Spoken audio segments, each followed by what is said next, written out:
papagal mo? Anong klase yan? Tsaka seryoso ka? Ito yung papakain mo sa amin? Sa tingin mo, bubusog kami yan? Ha? Ma'am, yan po kasi binibigay namin habang nag-aantay po yung mga customer. Tsaka, Huwag ka ka magpaliwanag. Pwede ba tawagin mo na lang yung kasama mong waiter? Di ka marunong mag-asikaso ng maayos eh. Ay, ano ba namang klaseng restaurant to? Pati waiter, wala. Ito ba yung sinasabi mong social na resto? Ano? Mabalan pa naman to sa akin. Wala rin mo pala. Mahalin ko bang ganito yung mga tao dito? Ang ganda-ganda ng vibes, oh. Tignan mo nga. Maganda dito. Parang hindi naman. Waiter! Ano ba? Kami naman kasi mga magandang resto dito pa kasi. Waiter!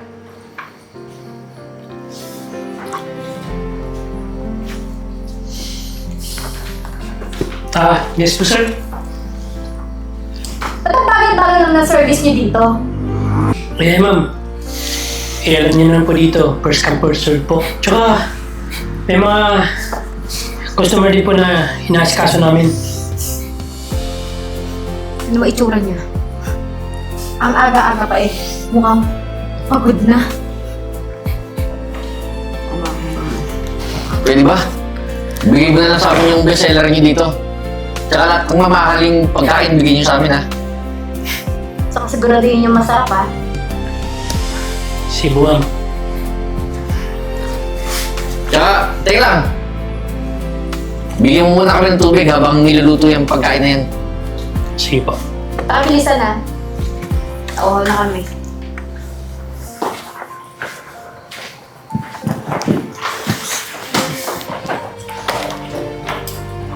Nakakainis. Sa susunod kung dadalhin mo ako sa resto, siguraduhin mo na maayos, saka sosyal.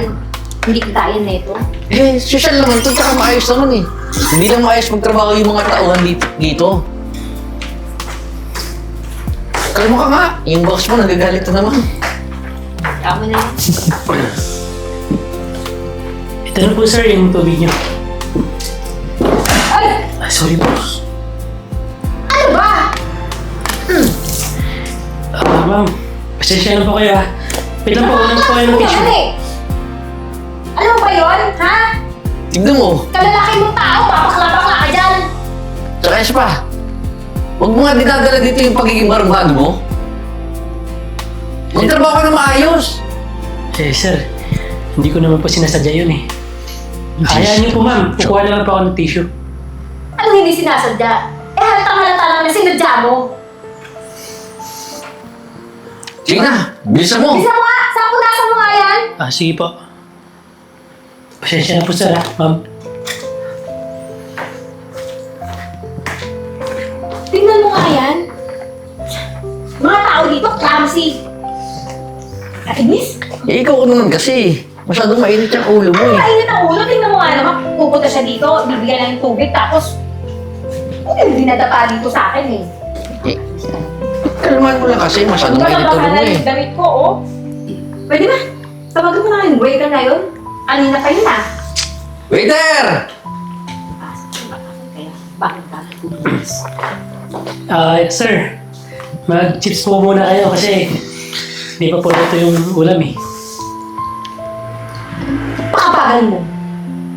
Anong klase yan? Tsaka seryoso ka? Ito yung papakain mo sa amin? Sa tingin mo, bubusog kami yan. Ha? Ma'am, yan po kasi binibigay namin habang nag-aantay po yung mga customer. Tsaka, Huwag ka ka magpaliwanag. Pwede ba tawagin mo na lang yung kasama mong waiter? Di ka marunong mag-asikaso ng maayos eh. sige po. Ano klaseng pagkain to? Chips daw. Yan, sige. Eh, ang kulot na yan eh. Sige na, pagtsagal mo na lang muna yan. Yes ma'am. How may I help you po? May kailangan po ba kayo, sir, ma'am? Ay, Nako, mukhang mag-boyfriend, girlfriend po kayo Bagay po kayo, ma'am. Ay, sorry po ma'am. Ano ka ba? Nanay niya yan. Ano sabi mo? Nanay? Ayusin mo yung pananalita mo, makakasapal kita dyan ha. Sorry Kasi po. mag-jowa eh. Pasensya na po, mama, sir. Mr. Pogi, tsaka Miss Huwag mo na Maganda. nga kami bulahin. Oo nga. Alam ko yun. May kailangan po ba kayo, ma'am? Ano ba? Kanina pa namin inaantay yung order namin. Tingnan mo naman yung dinala yung kasama mo, oh. Chips? Sa tingin mo mabubusog kami neto? Ma'am, Tsaka marunong ba talaga magtrabaho yan? sir, mag-snacks na lang po muna kayo kasi it takes 20 minutes po kasi bago maluto po yung order ninyo. 20 minutes? 40 minutes na nga kami nandito hanggang ngayon. Wala pa rin yung pagkain namin eh. Pwede, pakikuha na po. At saka, iiwan mo nga tong waiter na to na isa. Bilisan mo.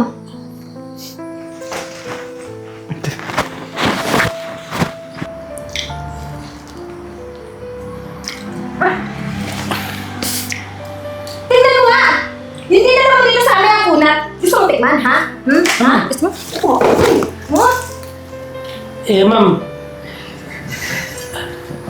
Talagang makunat po yan. Chicharon po yan eh. Tsaka ma'am. Makunat din po. Makunat din po yan. Hoy, tumigil ka na ha. Ikaw, ayusin mo pananalita mo. Kanina ka pa, ha? Pwede ba tawagin mo na lang yung manager niyo o kaya yung may-ari ng restaurant na to? Naku sir. Huwag niyo na pong istabayin yung manager namin. Maraming trabaho po yun. Tsaka sir, nandito naman po kami para mag-asikaso sa inyo. Eh, hindi mo nga ginagawa ng maayos yung trabaho mo. Ha? Pwede pakikuha na yung pagkain namin. Ma'am, paano ko po kukunin yun kung hindi pa puluto? Kakilta!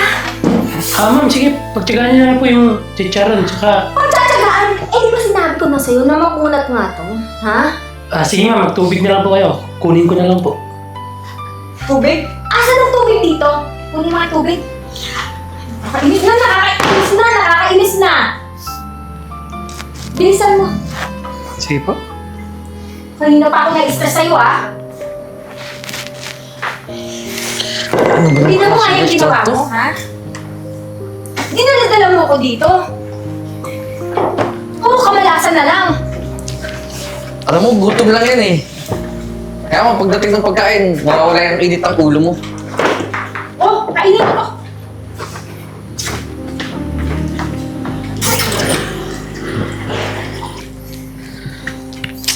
Pati tubig, tagal kumuha. Ito na po yung tubig niyo ma'am. Tingnan mo. Kanina pa kami nagpakaw ng tubig. After 30 minutes, ngayon lang. Tsaka bakit isa lang to? Dalawa kami, di ba? Siguro akala, hati daw tayo dyan. Sir, si ma'am lang po kasi nag-request ng tubig eh. Anong klase? Tatangat ka. Anong klaseng restaurant ba to? Mindset ba? Nakita mo ng dalawa kami tapos porket siya lang yung nag-request, siya lang bibigyan mong tubig? Sir, kanina po kasi binigyan ko na rin kayo. Tsaka sir, kukunin ko na lang po. Huwag mo nang kunin. Pabalik-balik? Pag nakausap ko yung manager mo, sisiguraduhin ko matatanggal ka. Naku sir, diba sinabi ko naman po sa inyo, busy po yung manager namin. Nakakainis. Ano ba? Alam mo, hindi porket hindi nagsabi yung kasama ko na kumuha ng tubig, sana naman dinalawa mo kasi dalawa kami dito eh. Ma'am, pwede na lang po nakahati na lang kayo. Di ko alam ba't tatanggap ka dito eh. Alam mo, yung tatanga-tanga ka. Alam mo ba yon, ha? Alam mo, kanina pa ako na-stress sa'yo eh. Nakakabwisit ka na. Ma'am, kung na-stress kayo, pwede naman po kayo umalis. Tingnan mo, di ba bastos ka rin? Kasi ma'am, hindi niyo po kaya magantay ng matagal eh. Hindi naman po porket customer kayo po yung laging tama. Tsaka po yung in-order nyo, hindi po yung madaling lutuin. Kaya kami pumunta dito sa resto kasi nga nagugutom kami, di ba? Ma'am, kung gusto niyo pala mabilis ang luto, dapat sa fast food na lang kayo pumunta. Fast food. Di ba gusto nga namin dito? At saka, alam mo, sa totoo lang, ang bagal-bagal ng process ng pagkain nyo dito. Pati sa waiter na kagaya mo, napakabagal din. Pwede ba tawagin mo na lang yung manager mo para matapos sa itong usapan na to? Umalis ka na. Excuse me po. Ako po yung manager dito. Ano po ba may paglingkod ko? Buti naman sir, dumating na po kayo. Kasi alam niyo po, kanina ko pa ito nirereklamo to. Itong waiter nyo. Bukod sa mabagal na, pati yung order naming pagkain, napakatagal. Siguro 1 hour na yata yun eh. Baka pwede sir, tanggalin mo yan. Tsaka isa pa, ang clumsy yan gumalaw eh. Tingnan mo, binasa niya ako. Naku, pasensya na po sa mga nangyari po ah. Di naman po siguro sinasadya ni Sir Francis. Anong Sir Francis? Waiter lang yan, di ba? Oo nga. Pasensya na po ah. Siya po kasi yung may-ari nitong restaurant eh. Ha? Paano nangyari yun? Ikaw? Isang hamak na waiter ka lang, di ba? Oo nga, sir. Siguro, yun yung sa paningin nyo. Alam nyo, namumukhaan ko kayong dalawa eh. Lalo na ikaw. Kayo yung kumakain sa restaurant na hindi nagbabayad. Tapos puro kayo alibay para makaalis kayo. Hindi po totoo yun, sir, ah. Ano hindi totoo? Eto! Nandito yung picture sa GC namin. Di ba ikaw to? Hindi po kami yan. Di-deny ka pa eh. Sir. Pasensya na ah. Ikaw naman kasi ang init ng ulo mo eh. Sabi Ikaw ko siyang yun. kumalma ka lang eh. Ba't kasi dito tayo pumunta? Sir, pasensya na po sa ugali niya ah. Mangingi ka sa sorry. Sir, sorry po, ah. Anong sorry? Sa tingin niyo palalagpasin ko yung ginawa niyo? Sir, Oo nga. pwede naman natin pag-usapan to, di Oo ba? nga, sir. Saka, sir, alam ko, ang gwapo niyo po. Kaya, to.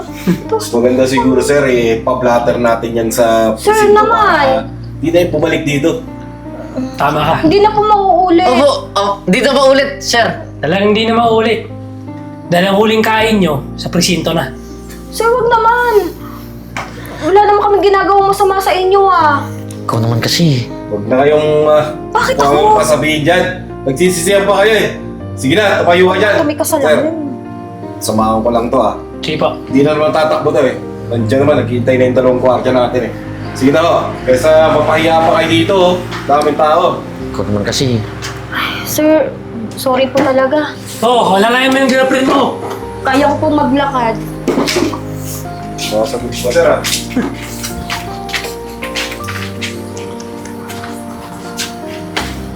Matandang paurong ah. Sir? Sir, asan na po yung mga customer natin? O yun, pinadala ko na sa presinto. Nga pala, Tawag nga ako kanina sir akala nila hindi ikaw yung may-ari ng restaurant na to. Kaya Kaya sakyan ko eh. na nga lang. Lakas din kasi ng trip mo sir eh. Ikaw kasi nagmanggap ka rin eh. alam mo naman ako, gusto ko, tulungan ko kayo dito sa restaurant. Tsaka, gusto ko rin maaktuhan yung dalawang yun eh. Teka lang, dyan na nga may basura ata dito ah. Sigurado ka ba na naglinis ka? Opo sir. Tsaka yung inidoro ata natin sir. Huwag po kayo maglala, nagpatawag na po ako ng cleaning team sir para maglinis ng buong restaurant natin. Sige na, ikaw na bahala dito ah. Sir.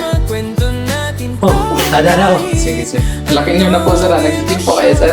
Parang pataba kayo ng pataba na nag-gym kayo sir. Gusto mo wala ng trabaho? Hindi sir. Yan sir, gusto mo sumama ka na lang sa akin. Ikaw, tumahimik ka. Oh, may kilala din akong ganito sir. Pagpabol. Nag-gym din yun.